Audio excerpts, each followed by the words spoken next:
Hello and welcome to another episode of the TF Cast. Today with us, we have Matt Greiner, the new Executive Director of Twin Rivers Council from the Arts. Matt, please introduce yourself to the audience and tell us a little bit about your position and what you've been brought in to do. All right.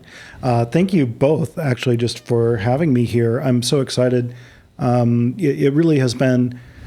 I've moved to Mankato just as of early June, and I found everybody to be really welcoming and have a lot of great enthusiasm. And so it feels to me like just the fact that I'm even here this soon into my time in Mankato makes me really excited about the community that I'm entering. And thanks to each of you for doing this sort of work. I am here recently from working in as a consultant in public art.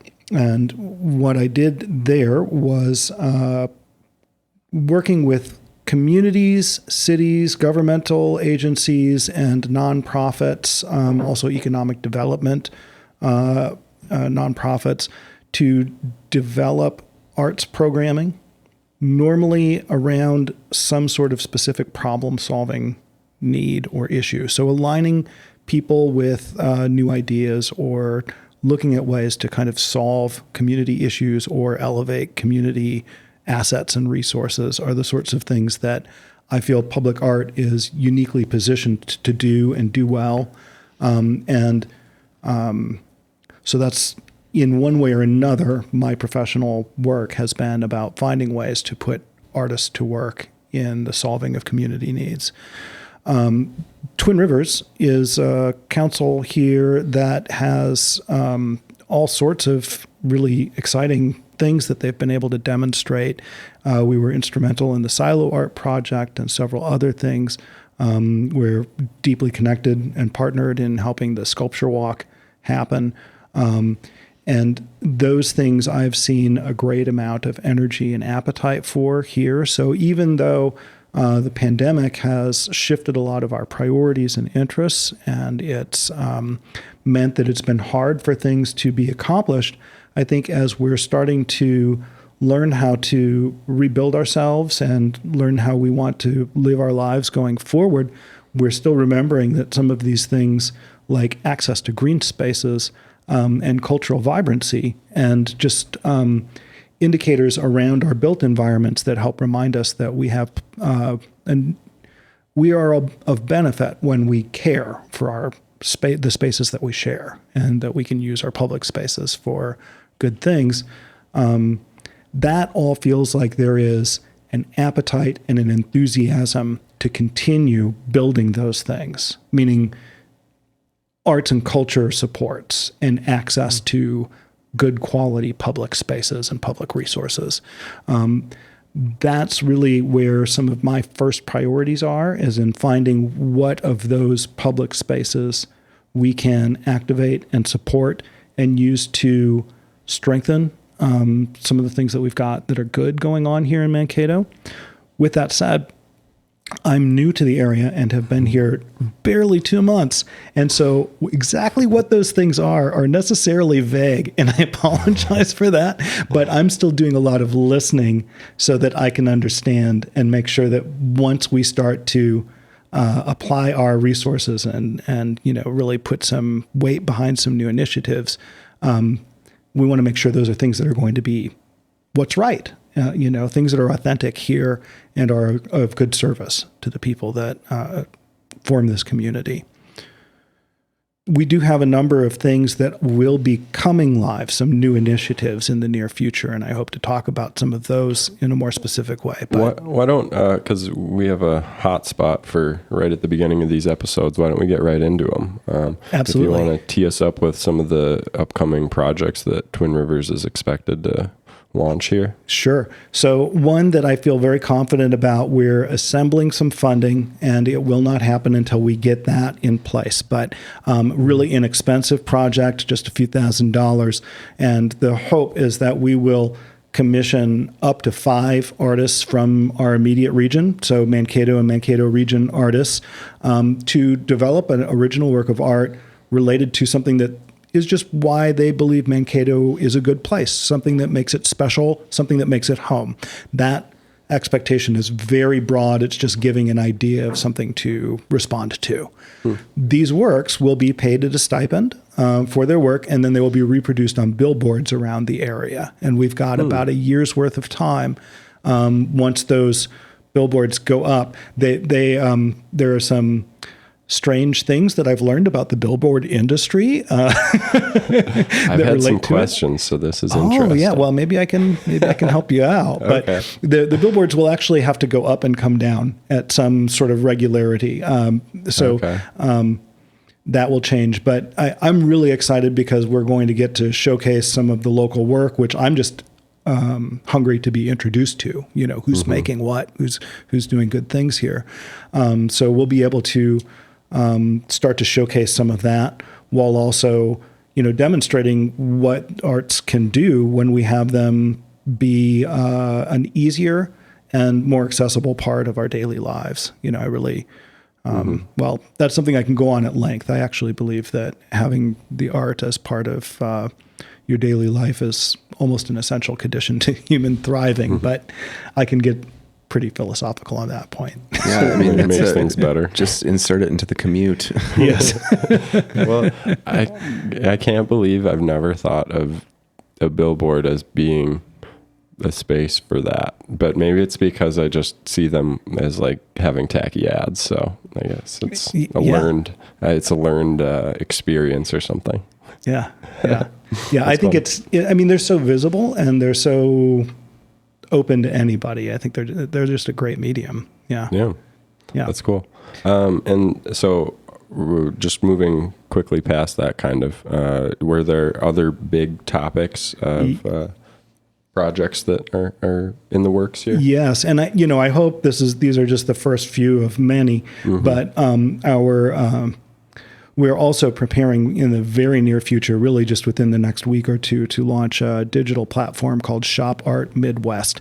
And this is meant to be a primarily free avenue for artists of any discipline or media to showcase their work, and kind of also, like, from the other side, from the idea of people who maybe want to support work that is made by artists or local people, kind of a one-stop shop for learning what might be available if you are wanting to buy or support or maybe even book music. There are writers, there are poets, there are ceramicists, there are jewelers and goldsmiths, and, you know, painting, all media will be encouraged to apply. And I think it stands to be a pretty great resource for the area, not only for connecting people to artists who are doing good work and deserve to be seen and supported, but also I think as it evolves, I hope that it will start to support some things like greater presence and access to, say, performing arts, musicians. It will evolve into having some events sorts of work. At the moment, the events that are being populated are primarily related to, like, arts festivals, arts grants, opportunities for artists to make use of. And it comes from a background of visual arts, but it really is available to a much wider array of creative disciplines. My limited, or, well, I guess I've been brought in on this project a little bit through my work on the board or the programming committee, but my understanding of it is that it's really trying to create like a directory, a local directory of people involved in creative activities, and kind of giving them an opportunity to create a profile, kind of detailing their work and what kinds of things they like to do, and then to make that available to buyers, whether it's like buying their physical goods or their services too. So yes, absolutely. That's a really good description of it.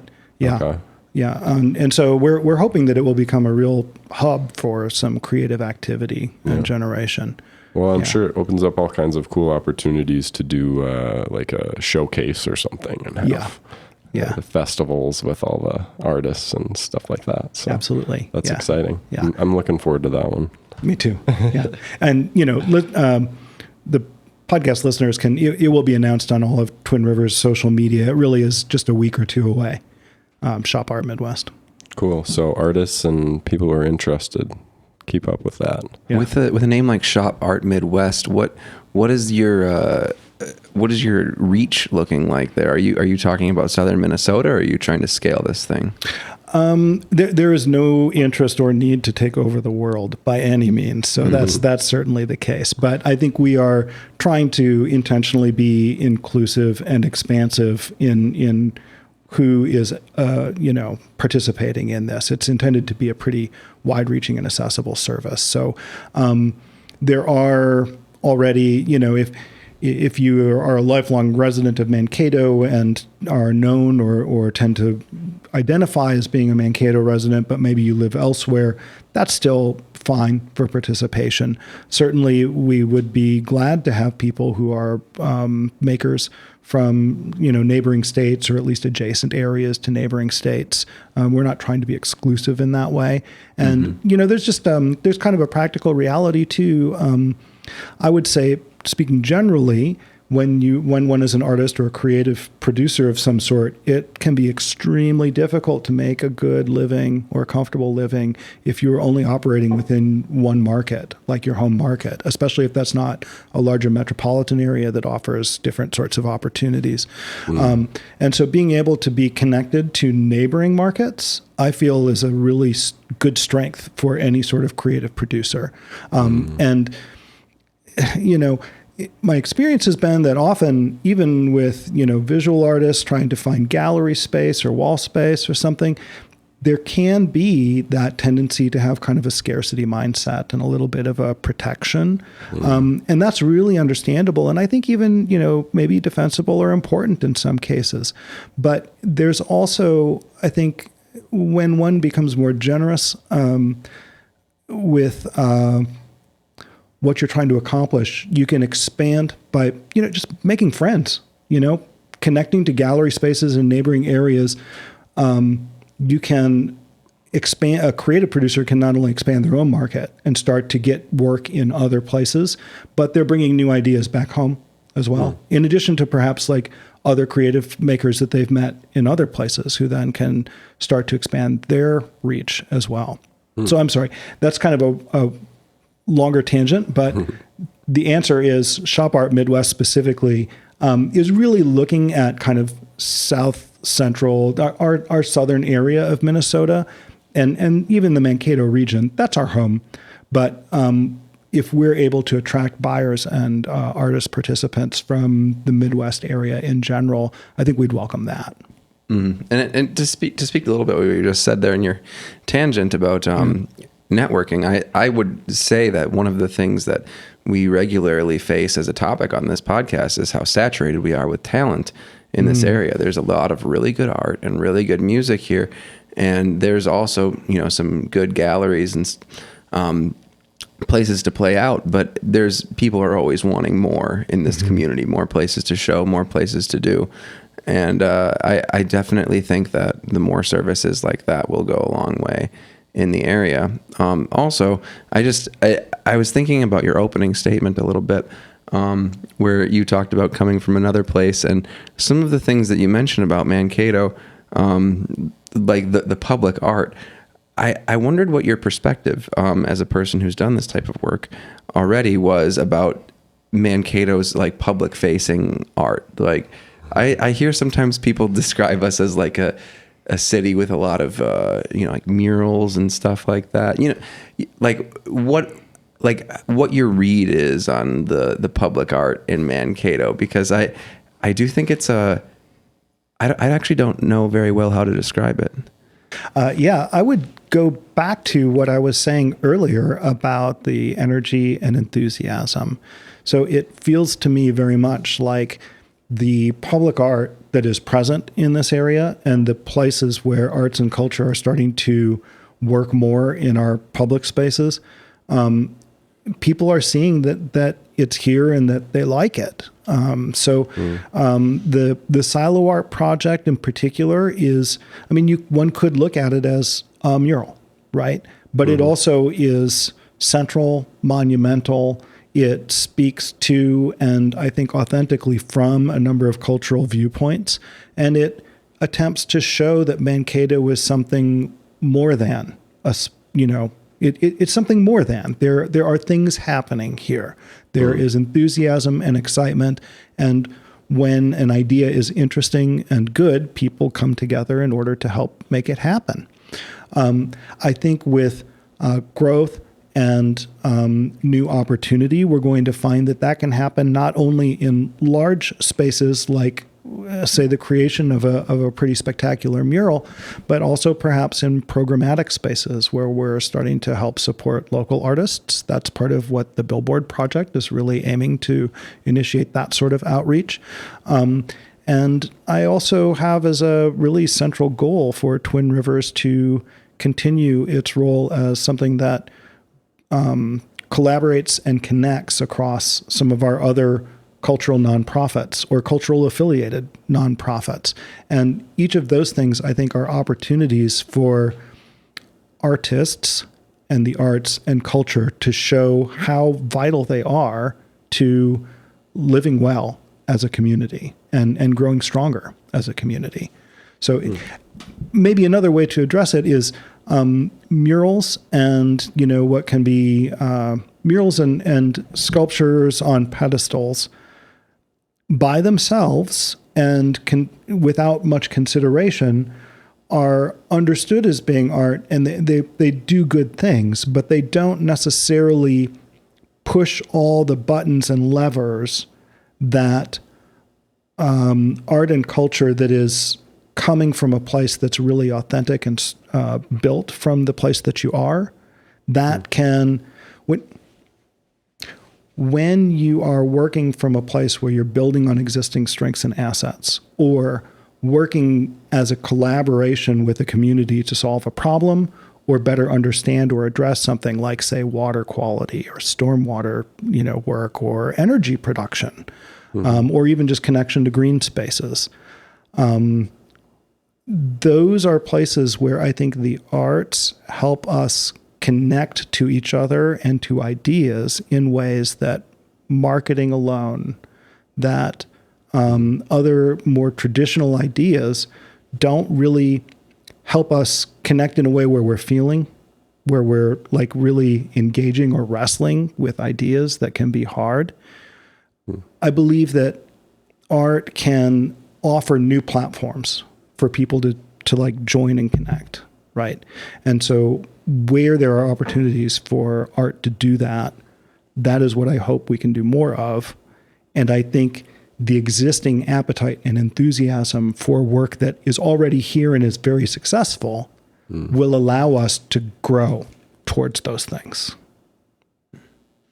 Certainly, I really kind of like resonate with that idea that that art isn't always just like what's on a pedestal and presented to you as art too, because that is certainly not what is important to all of the consumers of art. Like some people really need to be steeped in it, and you see that in a lot of there's a DIY music scene here in town that is well connected with one another, and they do a lot of work there. And I think that a big part of them is showing up for each other's shows and like it really pushing their own styles forward. And I think you could put them on the largest stage in the world, and I don't think, and I might be totally incorrect here, but I don't think that it would bring them the happiness that they're going for in the long run, and it's hard to say what that is, because I feel like a lot of people just want to connect with one another. I mean, that's what we made art school into, so they must have been onto something, right?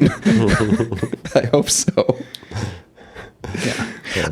I would hasten to add too, one thing that I found useful is often I just don't use the word art anymore. It's kind of a funny thing, but it seems like it's the sort of word that a lot of people will self-select away from. And maybe that's more the experience that I've had in other places. So I'm not sure if it's as true here, but what I've understood is that when people are creative producers, when we are just engaging kind of naturally in what our culture is and how it interacts and benefits from being around other cultures, like all of that productive goodness of just being around different people, like that's part of what to me makes life really exciting and good. variety, right? So when we are just living with exciting experiences, cultural experiences, different things, I can invite somebody, hey, do you want to come see my art show? And a lot of people will think art is not for me. I can only get into that if I have a certain level of sophistication or experience, or if I'm weird, or what if, Don't have the right shoes for that. Don't have the right shoes for that. That's right. Yeah. And so that's been my concern, is that often people self-select away from it. And it also has a question of value. Like, why is this something that somebody is spending money on? Or why is it worth so much? Or why is it, one thing or another? But on the other hand, if you say, there is a light and motion experience happening down by the river tomorrow night, do you want to come? Who says no? Unless it's like a lot of mosquitoes or something. So is with that choosing, do you substitute experience for art in a lot of cases, or is that the example that you gave a better word to tee that up? I use a lot of words too. Okay. So it's about makes sense. deepening a vocabulary. Yes. I feel like I've even noticed it in our conversations today that you've kind of like shied away from using that word specifically. And to answer your question a little bit there, that's been a very common topic on this show. Exactly. Where we're talking specifically with artists in the area, and a lot of them, like, we've had people on here who are preparing to have a show in a gallery with an opening, and they're getting written about in the paper, and they're like, I don't know if I'm an artist, man. Like, it's like, I don't know, man. Yeah. Walks like a duck, might be an artist. Yeah. That is interesting, the way that people might shy away from certain ways of describing themselves or their work. Jacob's point actually brings up kind of another angle on the same concern, which is when creative producers aren't fully valued, when people who produce, art and music and other cultural artifacts, if they're not seen as being, if that work isn't seen as having enough value that one could, say, make a living off of it, it becomes a lot harder to be able to say, I am an artist, I am a musician. And therefore, these creative things that have been, absolutely essential parts of the human experience since we have been humans, somehow this is seen as like this maybe nice to have at the end, if there's any money left over, or if you're just super bored. Well, a lot of people just don't want to inject the money into it. That's what I've seen. Like, like they really love their process. They make great stuff. They receive praise. People love it. People buy it. But like when it comes to like, setting up those accounts and like really marketing themselves and putting hard numbers down and like bidding for contracts, a lot of the times that stuff's just it's not appealing to some of the people who we've talked to. I mean, you also meet a lot of artists who are like ready to be like, this is how I made it. This is how I did it. Sure. You need to be on top of this and get this and get that and maybe that, I mean, that's obviously not for everyone, because in a lot of cases that's not for like me, for example, like a lot of the things that, we've done here have been about building in this place. Yeah. And certainly like Willis is way better at, pitching stuff than I am in a lot of ways. And thanks. Yeah, well, it's the truth. But you know exactly what I mean. It is based on the individual creator and how much they want to do, and that has very little to do with what the actual creative output is. Right. Yeah. There's something. This feels a little related, and you mentioned something about people just wanting to be able to get big enough to like maybe go to the Twin Cities or something like that. There was an interview with a guy who creates, it's essentially a listserv in New York City of things that like, what's going on, right? What do I want to do tonight? What's happening on Thursday? And there's an email list that comes out. His name's Nick something. But he was describing his experience originally in Chicago with apartment galleries, apartment, art galleries happening there. And he said, everybody was they were only doing it because they were artists and they wanted a place to show. So how do you get a place to show? You make it with what you have. And everybody's goal tended to be then, if they were artists, to get to a quote unquote real gallery, right? Or if they were the gallerist and not working mainly as the artist, they would want to turn their apartment gallery into a quote unquote real gallery, a nonprofit, for profit, whatever their vision was, right? And then as soon as anybody accomplished those things, then they need to go to the coasts, right? New York, LA, where the real galleries are. And there's, this makes sense. There's, ladders in our careers and places that we go to and explore. But what I loved in that interview and what resonated for me was when he said, sometimes isn't it nice if it's like it's just about the thing that you made? Can't it sometimes just be about having a gallery in an apartment? It doesn't have to be about getting bigger, going there. Sometimes it's just about doing the thing that's important to you in this time. And I think that's, that's guided me quite a bit. That seems like a good way to recalibrate some of those feelings that I think, well, and if it's the pursuit of the creative, the creator, I think there's some legitimacy to that. But I wonder where that road ends, or if it's a road that should be avoided, or whether there's, I guess, like, it would seem to me like creating a fruitful culture of art happening in your area could replace some of those desires, because often times I think that happens because, like, you look around and what you see doesn't match what you want to see or what you expect. And a little bit back to, like, the way that Mankato does sculptures and stuff, I do think it's really helpful to be able to, like, look around and be like, oh, like, I see art here. And that, as like an aspiring artist, you could be like, oh, I think that maybe here there's enough art for me to sustain myself. Whereas, like, if there's not, you look around and you don't see the opportunities that you want, you might default elsewhere. Oddly, I think the first time I ever really thought about the sculpture walk, though, was I was sitting in Tandem Bagels during, like, the 2 weeks when it was down.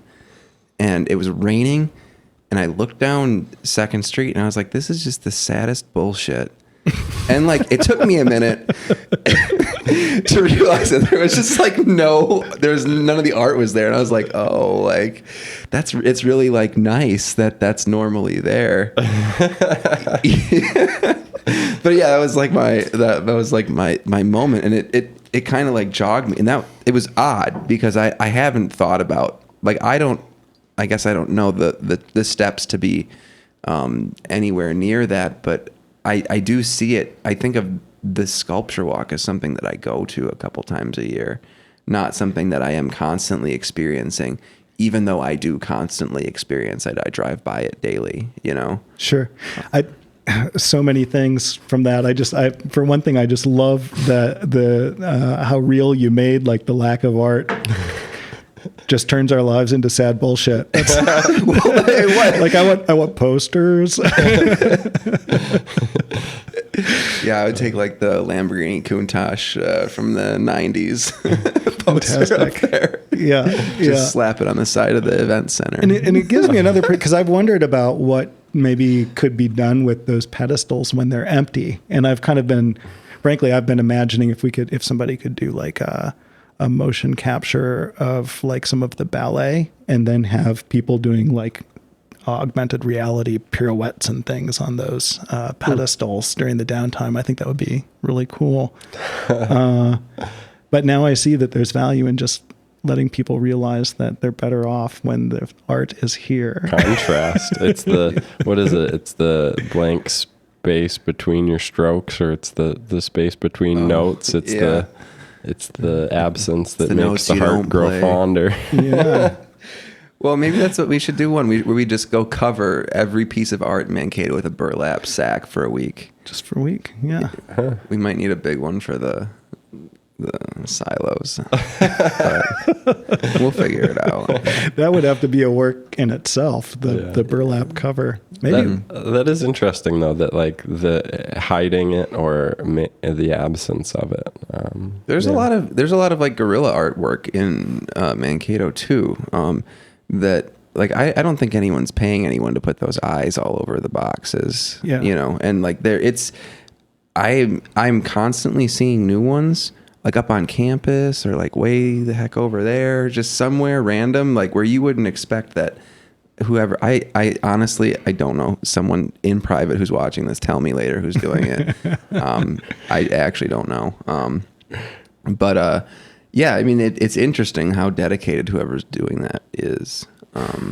So I don't know. It's interesting, and I'm never, taken back by it. There's no pearl clutching. It's always there's always that tension in that. I am a huge fan of that sort of volunteer and guerrilla activity. I cannot advocate for the destruction of private property, of course, but there's that sort of expression is what I think helps a city feel alive. Really, I mean, we all, as our bodies, have aches and pains, and also things that we celebrate. And art that comes around in that fashion is maybe almost both simultaneously. But it helps when people feel the need to express and do things like that. It just lets us know that we're alive, that there are things happening, that there's something current going on. Yeah, I mean, it's really joyful, and a lot of the things that you see in that vein, like a lot of stuff, it's like dissent. You see people making edgy political opinions, like certainly we've had political graffiti, like both good and bad in Mankato. Some pretty vitriolic bad stuff as well, and like seeing someone who just is investing their time in joy, like to decorate a space, at what might be the cost of some of their freedom is pretty. That's a. I mean, I like the idea. Yeah. There.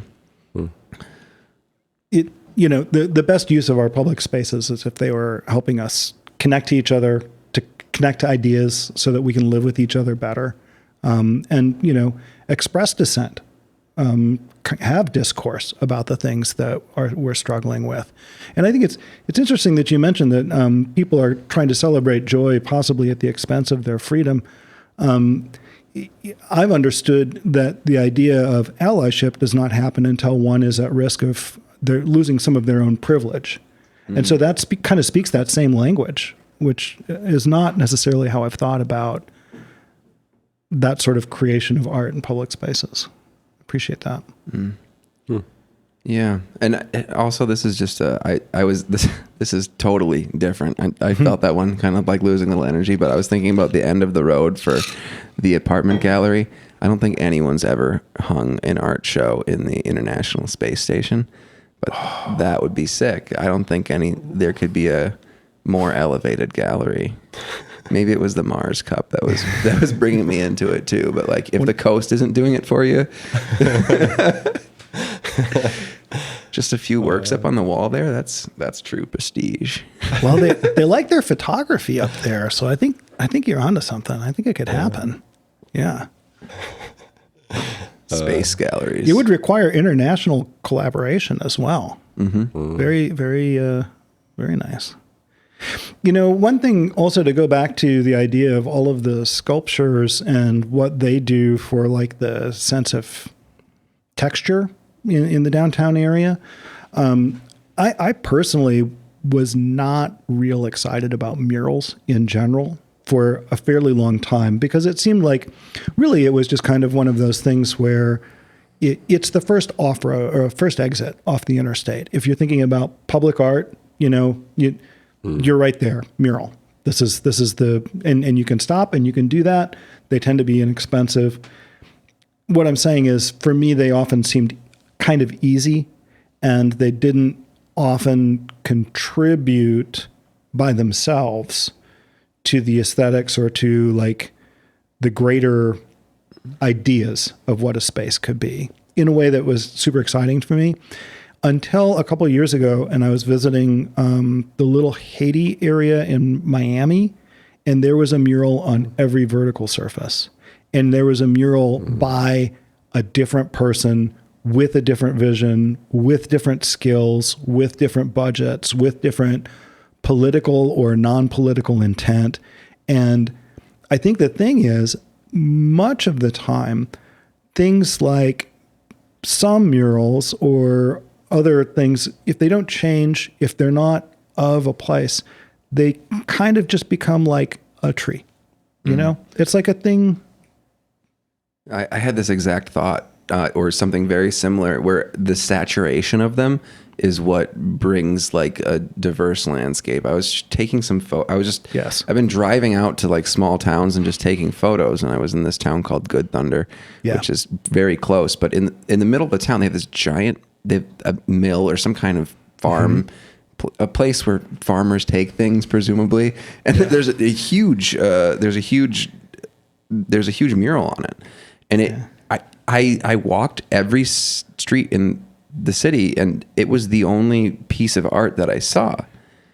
And, you know, I ended up snapping a picture of that, you know, along with something like the sunset too, but it was the entirety of the thing, you know. It kind of just dominated the landscape in such a way that I feel like if you were to, you know, I don't know how to exactly describe that, but I did feel like it took almost more than it gave. And I feel wrong about it, saying it out loud like that, but it was just it was the whole town for me, kind of. And, you know, I know that there's a whole lot more there. There's art on the walls in the homes, and, you know, there's things that people aspire to and want to make in their hearts. And I'm sure a million projects and songs and things that happen there. And, you know, I went there and I was like, Yeah. you know, I'm out. Ooh, Sure. it's But all of it. who can say that, I mean, I honestly don't know, but who can say that people who live there don't see that as the thing that makes them special, or the thing, you know, that makes their space that much more exciting to be in, or that much more beautiful to look at every day, that there is a contrast of this giant mural.